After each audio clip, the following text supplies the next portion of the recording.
Come into our breath. Let the music help wind down, slow down, soften, settle.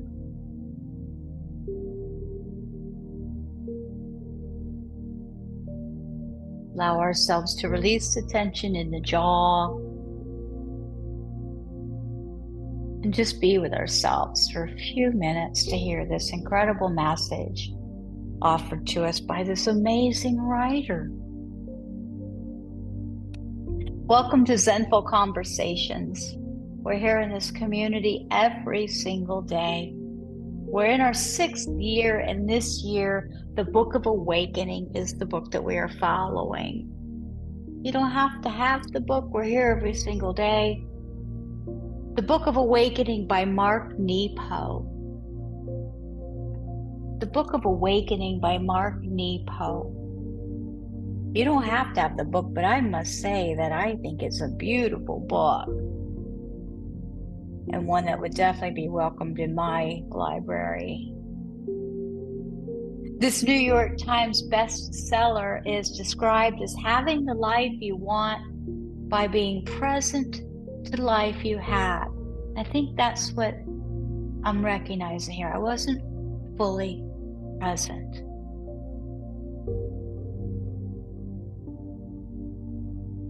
Thank goodness I'm noticing it and I'm not berating myself for that, right?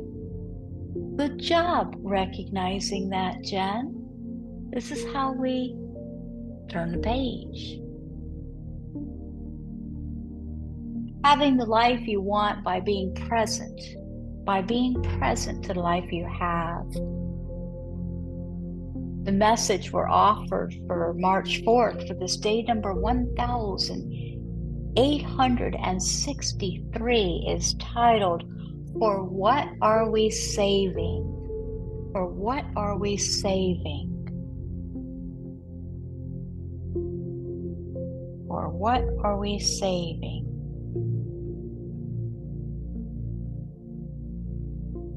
Hey, Cal. You're amazing too. For what are we saving?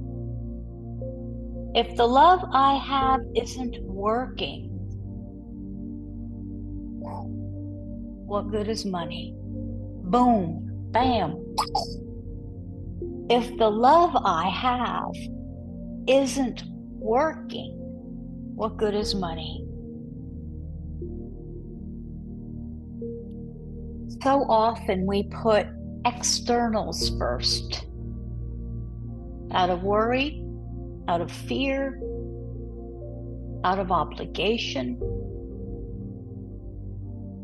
We think we're being good Puritans by saying no to what stirs us.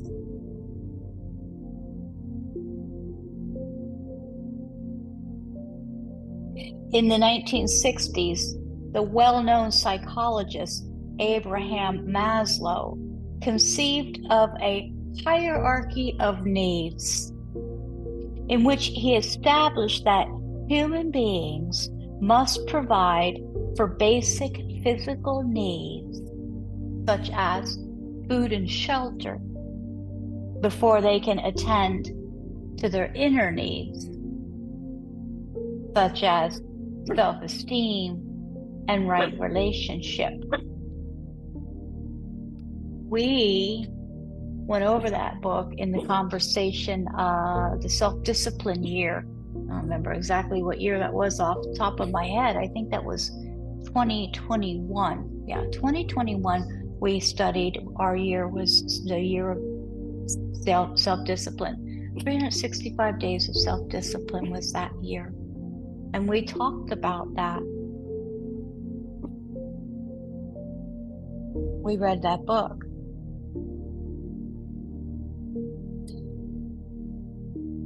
So he established that human beings must provide for basic physical needs such as food and shelter before they can attend to inner needs such as self-esteem and right relationship.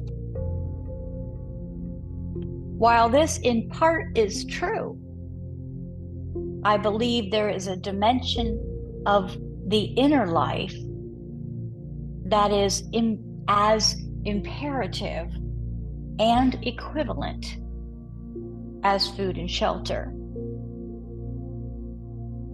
Without the fulfillment of these basic inner needs, we are just fed and sheltered bodies void of life.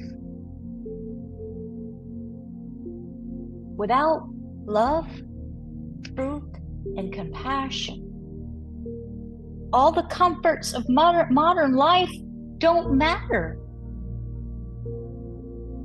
because we are simply reduced to biological machines, not even as present as animals.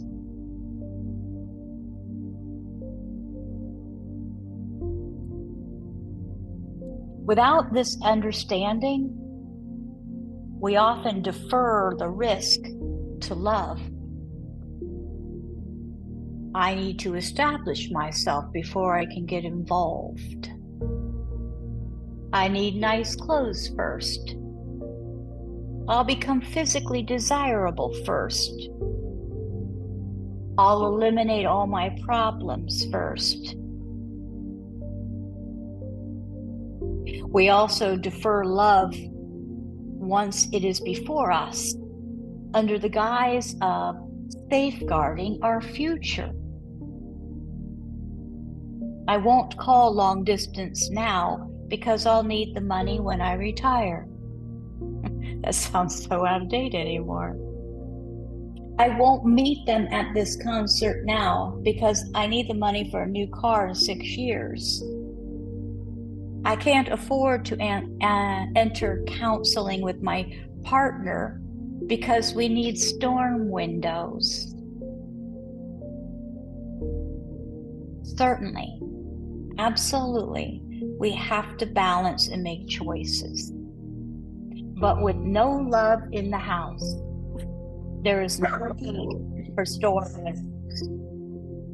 Buddy, come here.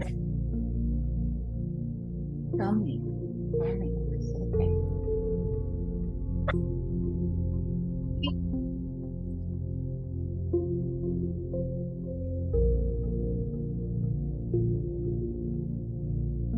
This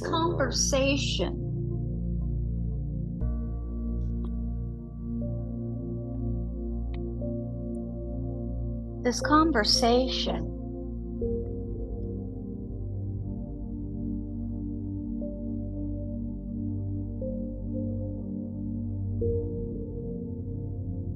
is waiting. We've talked about this so many times over these past 6 years.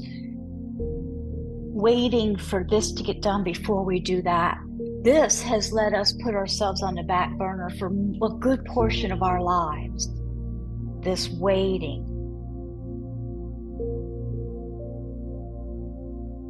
When I was ill, I faced the very real possibility of dying. And suddenly, the little money that I had saved, however prudent I was, it didn't matter. It was all worthless. It became immediately clear that the only true purpose of money was to help make love work. When ill, I didn't hesitate to make all those long-distance calls that I had put off. I met friends at concerts and bought albums and sent flowers instead of waiting for the perfect occasion, sometimes a funeral. I bought plane tickets to the Caribbean for my wife and my dearest friends, and we went. Once I got well,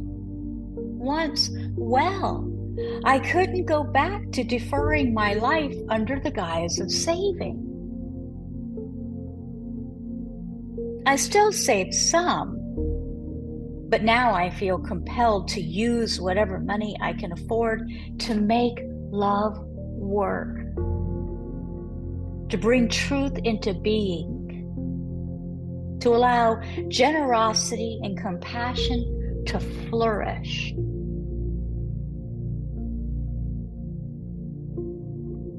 This is more than altruistic. It is necessary to be fully alive. It's part of the wood that keeps the inner fire burning.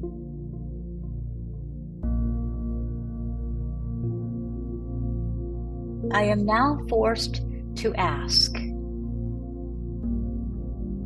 beyond rent and health insurance, for what are we saving?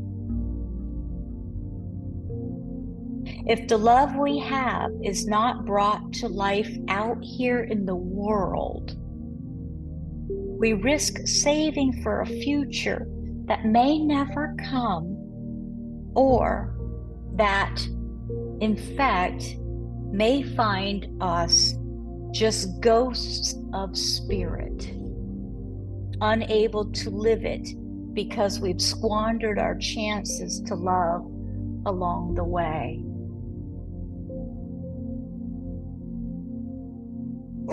Just take a breath. Take a breath with that.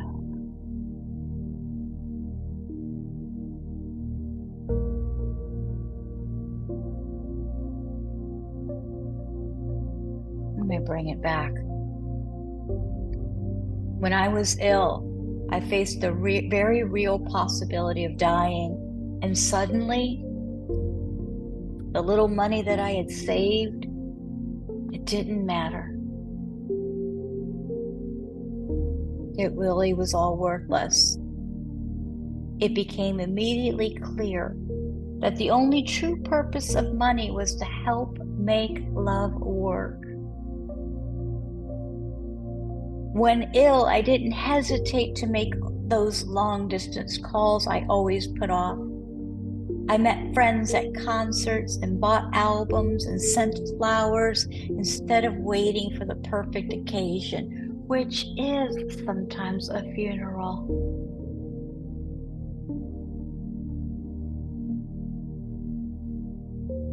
So once well, this is the line. I couldn't go back to deferring my life under the guise of saving.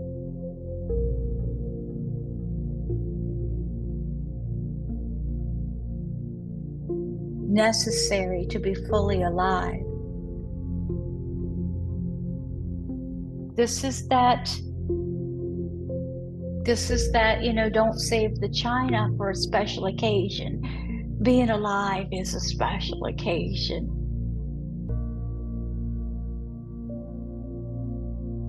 Let's close our eyes. The meditation for today says to sit quietly.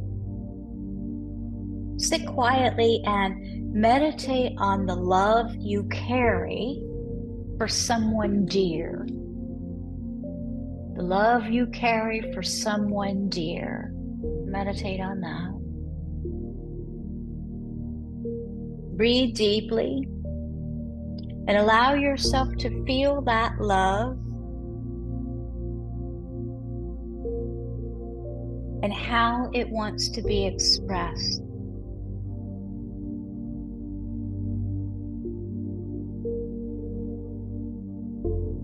Just breathe deeply and allow yourself to feel that love and how it wants to express itself now. Without hurting yourself, without borrowing on your rent or spending money that you don't have. Act on the love you feel now.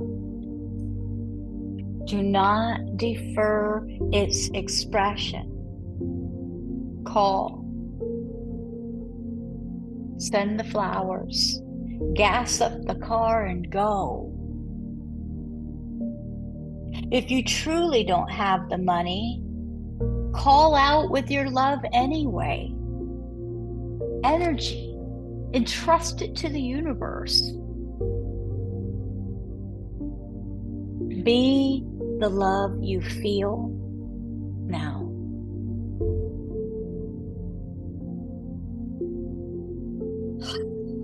Take a deep breath in. Stay with it. Let it make an impact.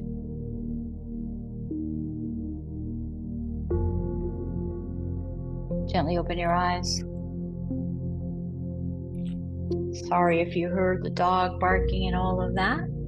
But when you're here every single day, sometimes things are going to happen. And part of our practice is to allow life to be content with this going on. Please visit zenfulconversations.com. You use your china every day. Kelly says, I use my china every day. My mom taught me that, as most of my family passed young. Yeah, this message meant a lot also, because as I'm just a few short weeks away from turning 60, having the honor of turning 60, the first woman in 3 generations to have that honor, and so many of my family passed in their 40s. So this is an interesting conversation to have with ourselves. That's all. Make sure we're enjoying life. And that's what he's been saying. There's a lot of life we're missing out on. We're really only here for a short time. Check it out. Are you doing it the way you want to? Let's consciously think about this.